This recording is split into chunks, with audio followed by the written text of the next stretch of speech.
Good evening. The Lord bless you. It's good to be with you tonight. We apologize profusely for being late. There are two contributing reasons why we are late tonight. We apologize for that. Firstly, we hit traffic, bad traffic that we normally do not have in Cape Town this time of the night because Bafana is playing against South Sudan.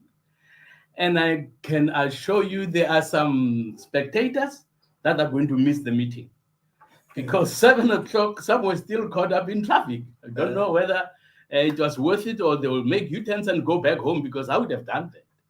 But we are caught up in traffic that we did not know it was going to be this heavy. So that's the first reason. Secondly, when we came into our studio, uh, our technician battled, and the computer, the cables, all equipment did not cooperate. Believe it or not, we made a short prayer. A short prayer. Yeah. And then it worked. Yeah. Nobody must say to you, prayer does not work. Yeah. Tonight, we made a short prayer when even our technician was not sure what to do. So it happened because we prayed. Amen. Yeah. Amen. Thank you so much, sir. Thank you so much. Yes. Thank you so much. So we are delighted to be with you tonight, and we thank God that we are also going to have a great program tonight. And from my side, welcome. Dumelang bagaetsho. Good evening. Damezaniere Hoyenand. Sanibonani Bagiti. Thank you very much for tuning in. Well, Sanbonani, Hoyenand, good evening. Dumelang. So good to be with you again, also on behalf of the ACDP and all of those who have been watching. Our president has already apologized, but let me also apologize as well. Profusely apologize. I know that our president is a man of time. When I would chair some meetings, and if I was 1 minute or 2 minutes late, I was sure to get a godly reprimand. So he is known to be a man of time. And if we are not on time, to a large extent, it is outside of our control. So again, we want to profusely apologize. But we want to thank you for those of you who have been patient and have hung in there and waited. We believe that you're going to enjoy tonight's program. Again, we want to keep you informed because the ACDP has a heart for South Africa, because South Africa needs the ACDP. The ACDP needs you, and we all need Jesus. Amen. Well, yesterday, there were public hearings on the marriage bill, but before we get into that, I want to hear from you. Who wants to say hello to the lovely ACDP people? We want to Totli Somputi.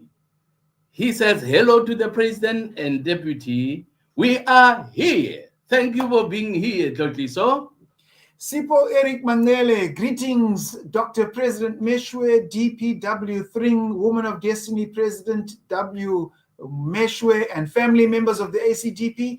Our faith will lead us to true freedom and a perfect future. God bless you. Thank you, Bishop. Nora Mali, good evening, Honorable President, Deputy President, and ACDP family. Can't wait to hear from our leaders and ready to learn. Good evening, Nora. Jamil Isup, greetings, Honorable President, Deputy President, ACDP family, and fellow South Africans. Greetings and good evening, Jamil. Well, some of our members obviously are not having too many greetings. They want to know what's happening. Say, get going, because we have lost time. Indeed, we have lost time. Firstly, I must say thank you very much. Maybe secondly, we started by an apology. But yesterday, there were public hearings in Vosloorus and in Tshwane. And today, there were public hearings in Meyerton, Sidibeng, Meyerton and Midval. Now, a brief report about what happened in Vosloorus yesterday. And then we are going to get another briefing from Midval and Sidibeng, where I could not be. I had to come to Cape Town to be with my colleague here so that together we can do this presentation to you. I was pleasantly surprised to hear from a representative of the South African Secular Society. The Secular Society, this gentleman, what surprised me was that it was a black man talking about the rights of women to also have right to marry many men. I looked at him and said, hey, Daki, wat kom Jay vandaan? You know, a man or men, I'm not sure whether I would respect a man like that. To be married by a woman and to bring in more men, and all these men are married by this woman. So that man obviously said they fight for the rights of the women and they don't want religious marriage ceremonies and marriage definition. That's why they want the marriage to be to be changed, marriage definition to be changed. But what blesses me the most was to see, okay, from established organizations before I left, we had one pastor representing the pastors in Vosloorus who also said, we don't want this thing, we don't want this thing. We don't want this definition of marriage to be changed, the current definition to be changed. And then we had ACDP and Al-Jamaa. All right. Al-Jamaa is a Muslim party that is represented in parliament. They are also in the GNU. So ACDP did extremely well. Extremely well. Well, because Vosloorus is where our church is, and obviously many of our church members understand what all this is about. In many of the demonstrations and the marches, Hope of Glory is always there. It's like the chairman. That gentleman is the chairman of Gauteng ACDP and also an elder in our church. So that one is Palesa Yates, Linda Yates. Okay, our guy. Now look at that young person. Our guys were extremely good yesterday in Vosloorus. If I heard correctly, I just wanted the confirmation that we had about 35 speakers. It was 35 that was mentioned yesterday. Yeah, 35 speakers. Okay, we overwhelmed them. Okay, and all these 35 people were saying, hey, we want male and female. Okay, God made them male and female. Marriage is between a man and a woman. Okay, so it went extremely well. I'm grateful to God for what has happened. And I want to say to all those who attended the submission to the meeting, thank you very much for coming. And thank you for being bold. Thank you for not being scared. Thank you for voicing the truth, for representing the truth. Marriage was not started by man, but it was started by God. Okay? So we represented him and his will very well. And for those who have participated, young and old, the Lord bless you. Thank you very much. And obviously, we are going to have another report from Midval and Sidibeng, and the bishop should be ready to give us a report. But if it's not there yet, we'll come back to the report from Midval and Sidibeng. One of the important things, obviously, that we need to also talk about tonight, is the letter or the speech of President Cyril Ramaphosa to the many children who have been becoming sick, some hospitalized, some lost their lives because of polluted and poisoned food. Obviously, I'll read some of the things the president said that we don't agree with.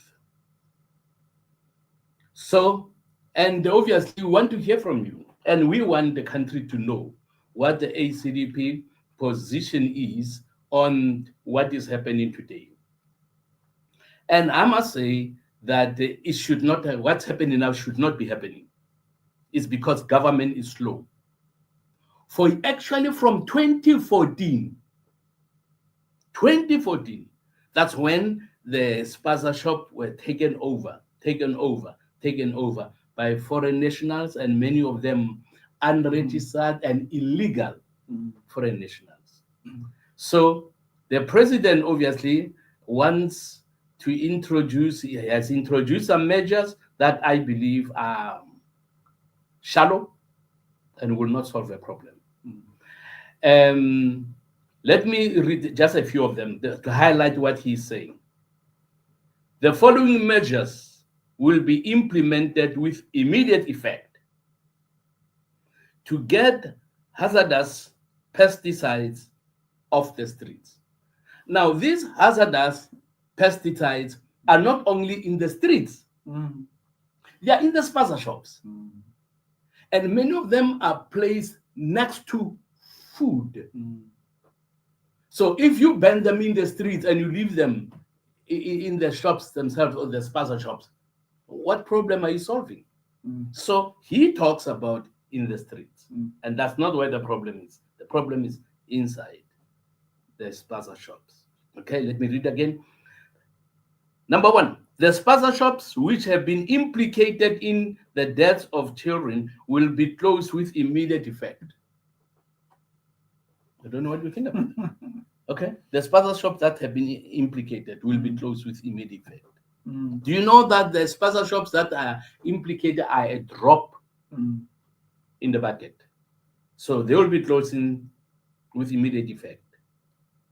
For how long? We don't know. He doesn't say permanently. Will be closed when investigations are made or what's happening. Number two, all spaza shops and other food handling facilities must be registered within the municipalities in which they operate within 21 days.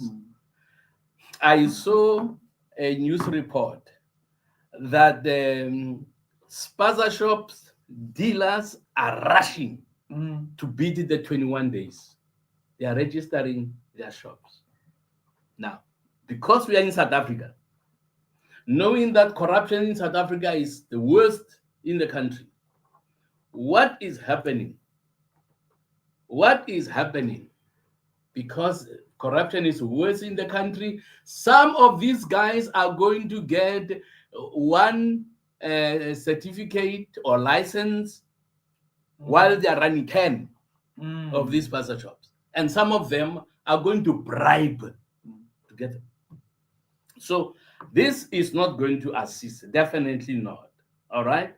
So it says within 21 days from today, if you are not registered, you will not be allowed to run a spaza shop. And it says those who do not meet all health standards and requirements will be closed.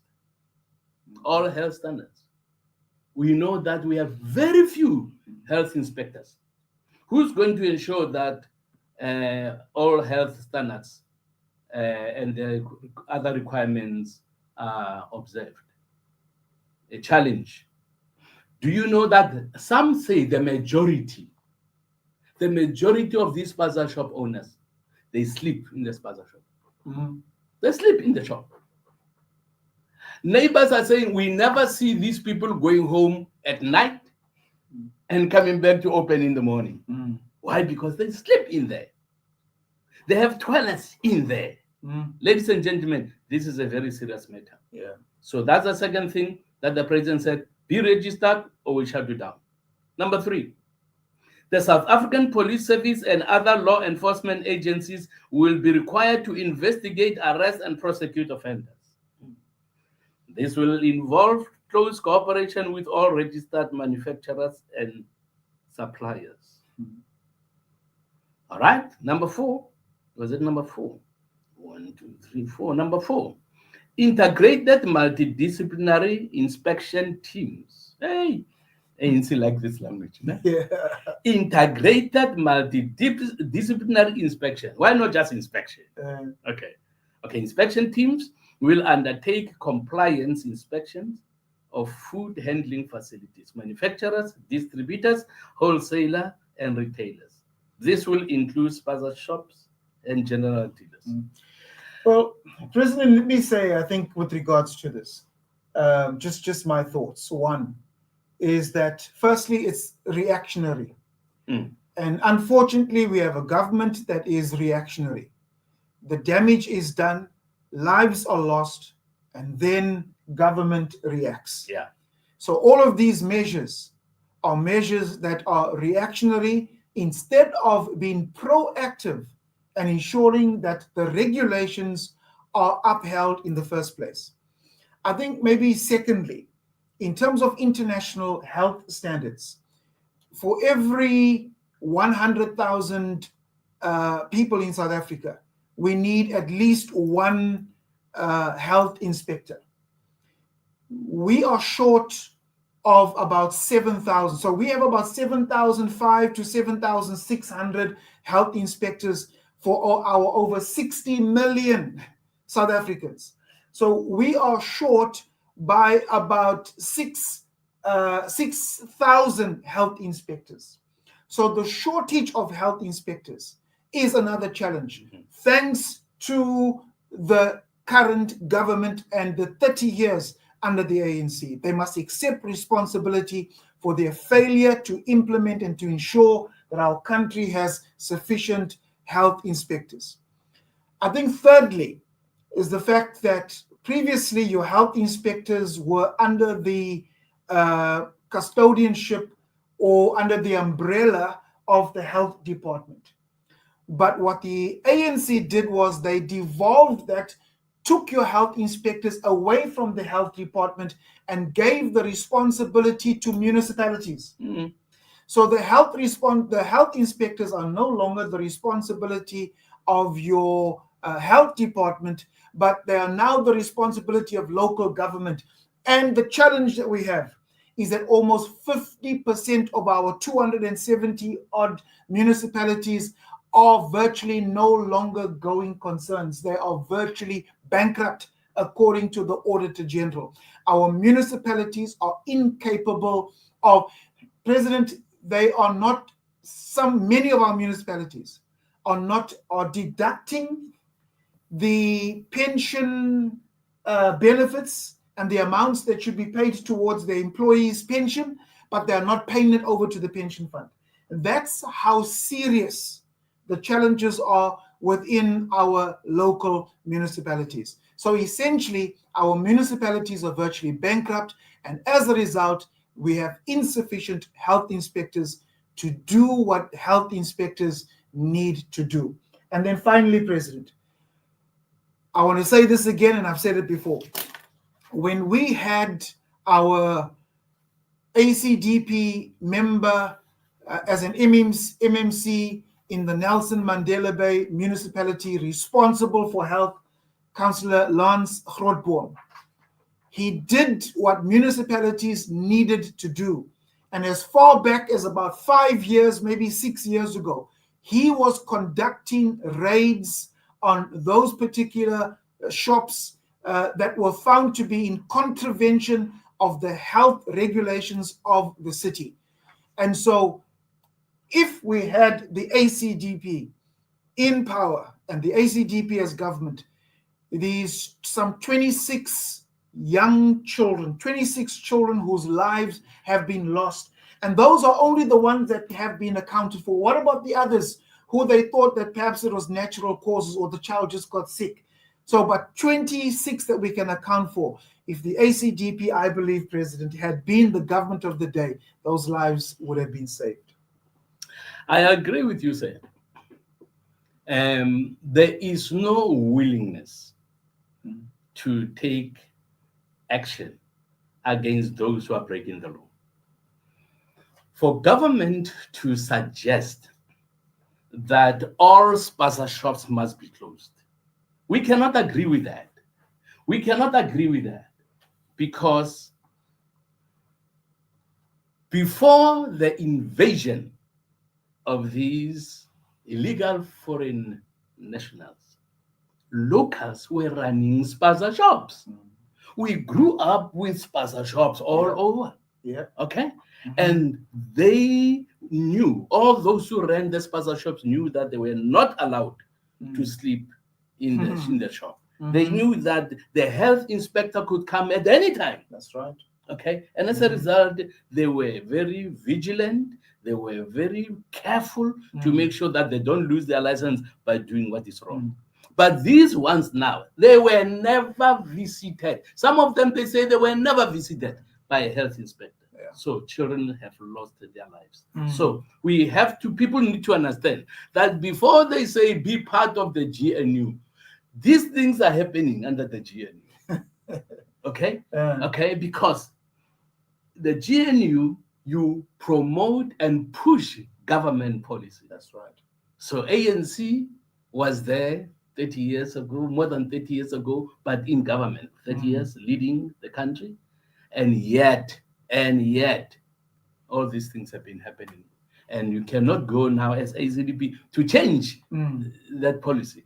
Well, absolutely, President. I think that this reflects the failure of government, the failure of the GNU also to pick up on these discrepancies, to pick up on these challenges, and the failure because, as our president has indicated, what members of the GNU have to do, whether they are the leaders of their different political parties or not, they have to implement current government policy that has been passed, government policy that has been legislated.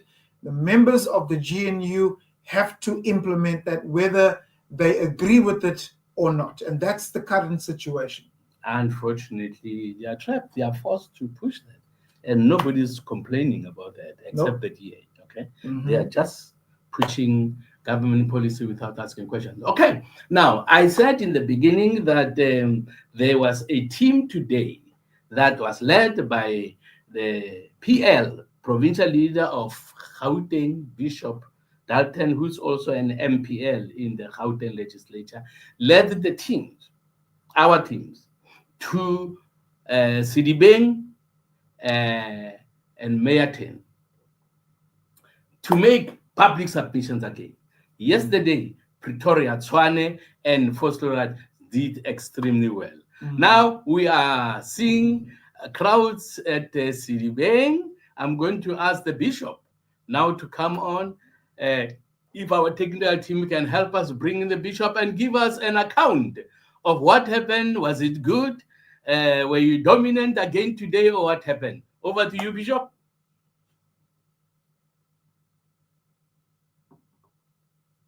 Evening, President. Can you hear me, sir? Yes, we can. Thank you. Evening, President. Evening, DP. Evening, the family of ACDP. Thank you. No, correct, President. We were at. Thank you, President, for coming yesterday and going to Vosloorus. I think it was very good and inspiring for the people to see you on the ground as the leader of the party, rubbing shoulders with them. It just inspires the people greatly, and we really want to thank you for that. We were supposed to be together with you today, but then you had to rush back to Cape Town. Today was a successful day like yesterday. We were dominant again, the ACDP. I gave our people directives in terms of some of them having put on ACDP t-shirts because we wanted to let everybody know the ACDP stance on the marriage bill and our rejection of it. And then others had civilian clothes on civics.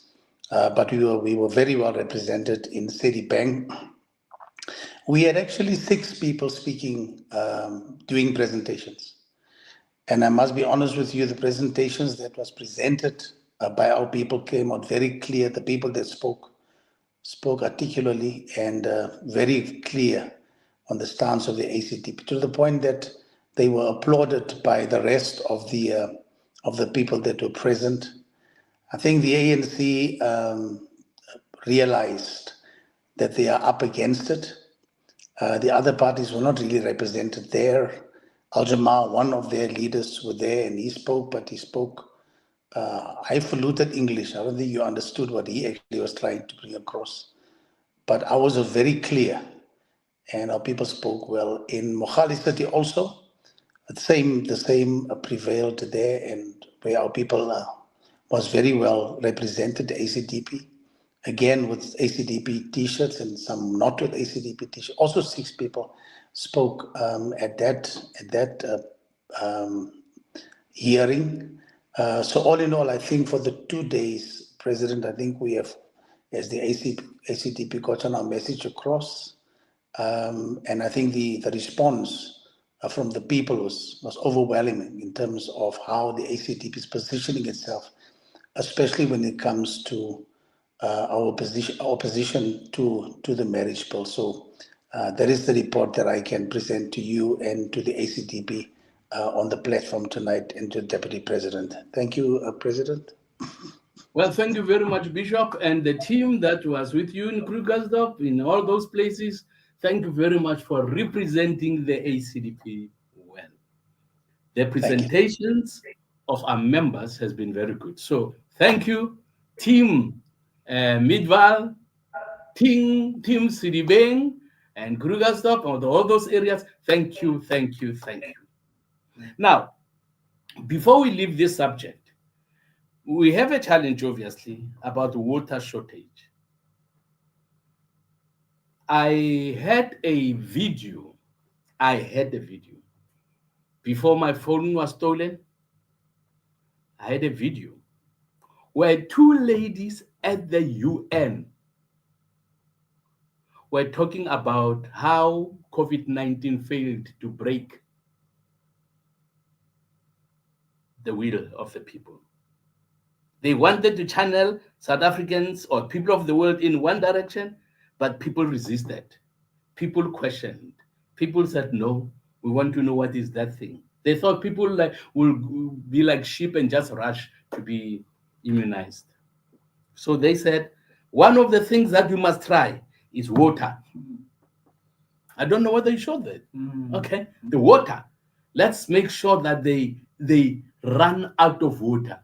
Ladies and gentlemen, we are dealing with serious issues promoted by people who don't love life, who don't respect life, who want people to suffer for their political ends and agendas.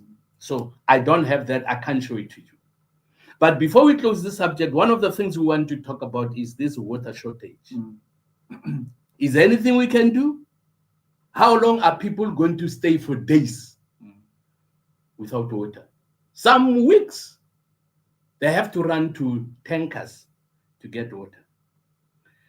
Somebody sent me a short video. Ladies and gentlemen, I want you to see that.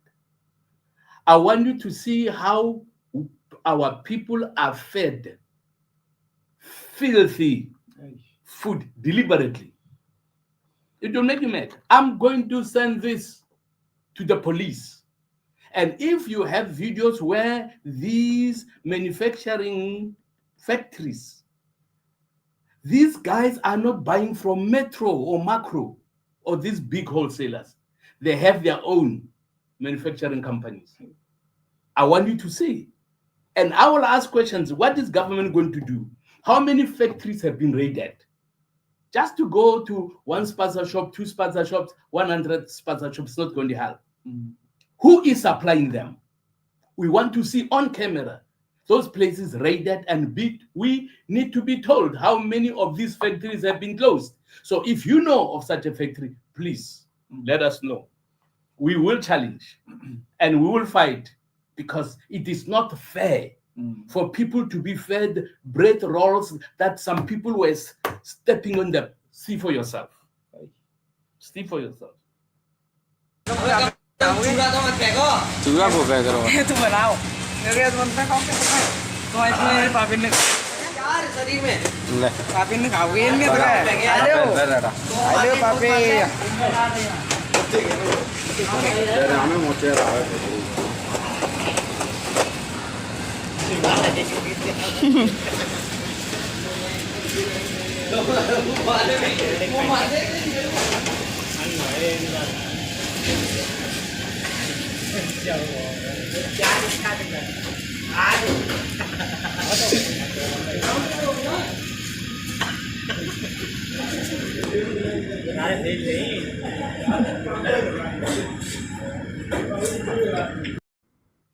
Oh, put it down there. Yo.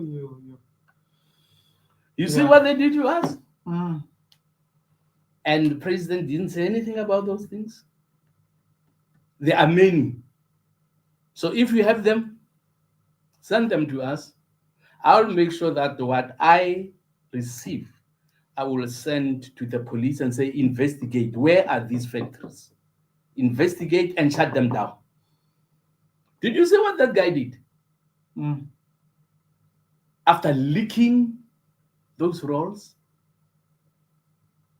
Yeah. what did you see? He put it by his private parts, President, which is absolutely despicable. What does that mean? Absolutely despicable. And I pray to God that this is not a factory that is in South Africa, because those individuals they shouldn't see the light of day after being arrested. They shouldn't see the light of day. They must stay behind those bars if this is what they think about South Africans. Now, what could be the significance of taking rolls and placing them on your private parts? Well, it's in a sense, I suppose, to show the kind of power that they have, and it's individuals who say that, you think that we're just kind of ordinary workers, or you think that we are foreigners, or you think that we are lower than you, but this is the kind of power that we have over you, and so one wishes to transfer that sense of power by in a sense demoralizing others and making others to feel less than themselves by putting your feet on their food, putting your saliva on their food, and then even putting that right at one's private parts. And so it's in a sense to display those who feel that they've been perhaps ostracized, looked down upon, but saying, actually, we have this kind of power over you. But as I said, President, it is despicable. And as you said, I didn't see the video before, and I'm quite incensed by what I've seen. All right, Councillor Morake wrote something that I want us to see and to read about where these factories, many of them are. He says many of these factories are in Marabastad. That's Ronald Morake. He's a councillor in Tshwane. He says lots and lots of those factories are in Marabastad, Pretoria, and the police are always taking bribes there. Now, how are we going to win this battle for as long as we have such corrupt police who want bribes? President, the new Minister of Police has indicated that they understand that there are some police who are on the take. They understand that there are some police that are crooked, and that they are doing everything in their power to find those police. We understand that there are the good police, and there are those who wish to protect South African citizens. So this is not a slight on those, the good cops.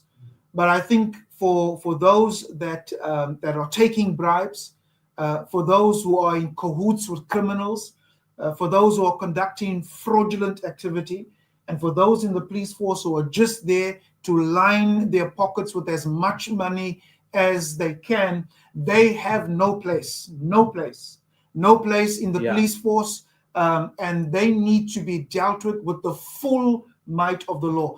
And the Minister of Police shouldn't only pay lip service to what he has said, but what we as South Africans need to demand. We need to demand action, and we want to know who those policemen are, how many of them have actually been apprehended, how many of them not just dismissed from the police force, but actually charged and placed behind bars and put in orange overalls. And so this is the kind of action that we as South Africans must demand from the Minister of Police. We cannot have those who are supposed to be protecting us and upholding the law being complicit in criminal activities and protecting criminals. It cannot be on our watch. And again, President, knowing the stance that you in particular have taken and helped the ACDP in draft our crime policy, and many who have said that the ACDP's crime policy is one of the best in the country, if not the best. And imagine if we were able to implement our crime policies in the country. This would not be happening. We will share with you our crime policy very soon, so that you will long for the day that it is implemented. I promise you, crime can be eradicated. It can be eradicated. I told you stories in the past about being in a city where some municipalities have zero crime incidents. Zero. Why? Because those criminals know in this area, if they arrest you, you're in big trouble. So they run to areas where the municipalities and the leaders are relaxed and tolerant and soft on crime. So, ladies and gentlemen, never come to a stage where you believe these are the last days. That's what some Christians are saying. These are the last days. We are going to live with this forever. I don't agree with that. It will depend where. Okay? If the believers in that area are saying these are the last days, there's nothing we can do, and they are not telling the truth, there is something we can do. Absolutely. Jesus would not have said, whatever you prohibit on earth will be prohibited in heaven. Whatever you permit on earth will be permitted in heaven. He would never have said that if it was not possible. I come from a township that used to be very violent, and we have proved that Matthew 18:18, in the Good News Translation, that works. We are able to bring violence under control. So the church should be having the answer. Absolutely, sir. The church should be providing the leadership. So this is going to be for another time, the ACDP crime eradication strategy. Now, so we have about only 5 minutes. Okay, let's give them a foretaste. These 5 minutes, we have a water shortage in the country. What can the ACDP, or what would the ACDP do? Do you know that Israel is in a desert? There was a time when those guys there were battling for water. But today the reports are they have, particularly Jerusalem, the city, they have more water than they require. They export it. They're even exporting. Can you imagine? Water exported from a desert country. So South Africa can do the same. But now we are having shortage. So what can the ACDP do to remedy this problem? President, I have raised the issue, asked questions to the Deputy President with regards to the water shortages. I think it is well known that in Gauteng in particular, we have water shortages. These water shortages is not because South Africa is a water scarce country. And yes, we have limited rainfall as opposed to some of our counterparts who have much more rainfall than what we have. But the experts, the water experts in South Africa have indicated that the problem that we have in South Africa is not because of a lack of water. It's not because of a drought. The problem that we have in South Africa is a problem of maintenance. It is a problem of governance. It is problems of corruption. It is a problems of incompetence. So these are the challenges that I had, that we have in South Africa. When I was in eThekwini, one of our members who is and worked for the water board, he was an engineer. He said to me, Wayne, and this was in about 2005 to about 2010, around about that period. He said to me, Wayne, if South Africa does not start building sufficient dams, we are going to be in huge problems. We're going to start facing water shortages because our population has grown, but we have not made sufficient plans with regards to expanding our ability to increase our supply to meet demand. When I raised and put forward a motion for eThekwini to begin to look at its dams and reservoirs to increase capacity, it was rejected. And I remember clearly that the member of the ANC said, "We reject this motion with the contempt that it deserves."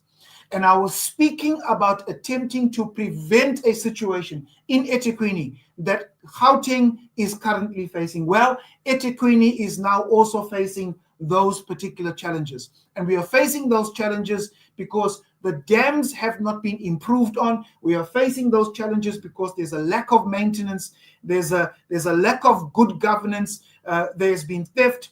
The additional question and concern that I raised with the Deputy President was the rise of the water, what they now call in South Africa, the water tanker mafia. President, these are individuals who, much like the construction mafia, these are individuals who deliberately go to the water sectors, they go to the reservoirs, they go to the pipelines, they know where the valves are, and they sabotage them.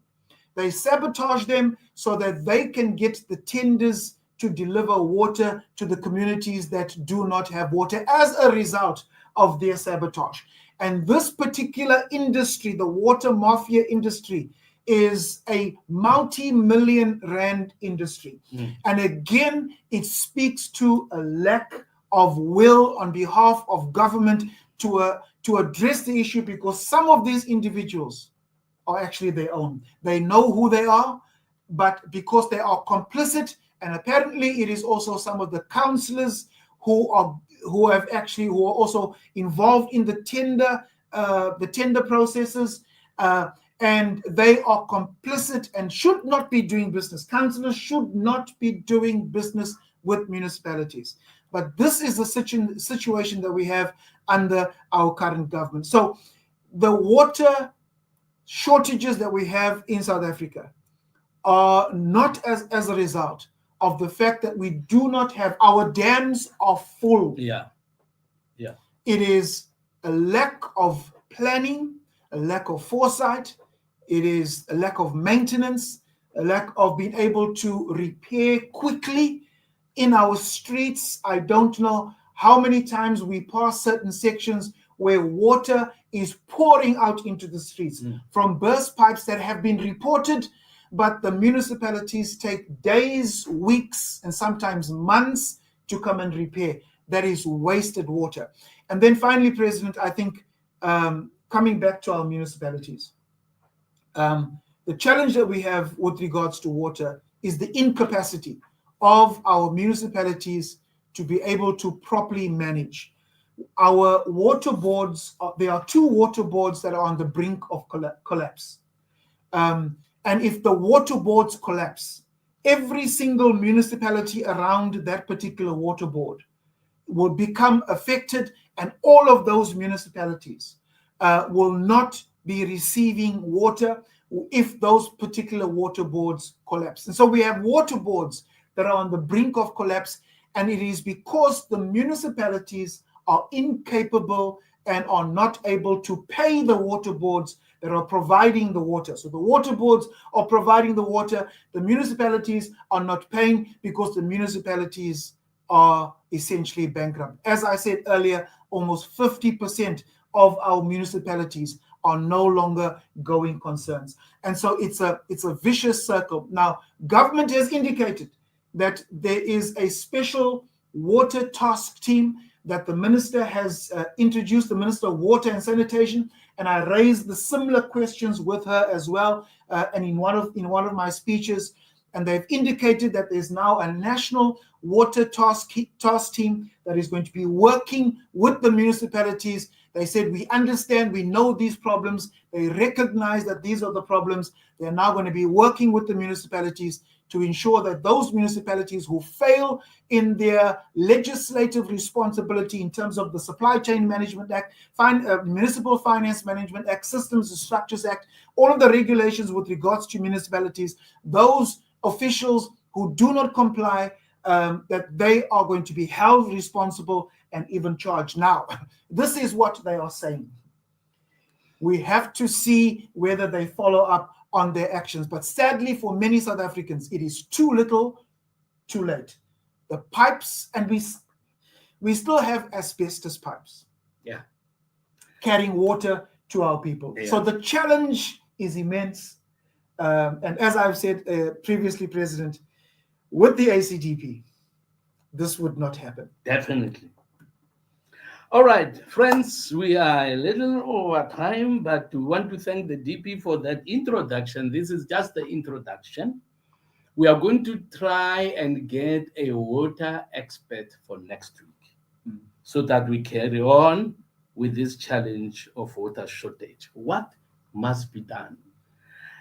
As we come to the end of our show today, we want to encourage you guys, all our friends, to like this video stream and share it with your friends and family. Okay? Read our policies and constitution at www.acdp.org.za. All right? Until we meet again next week, Tuesday night, at the same place.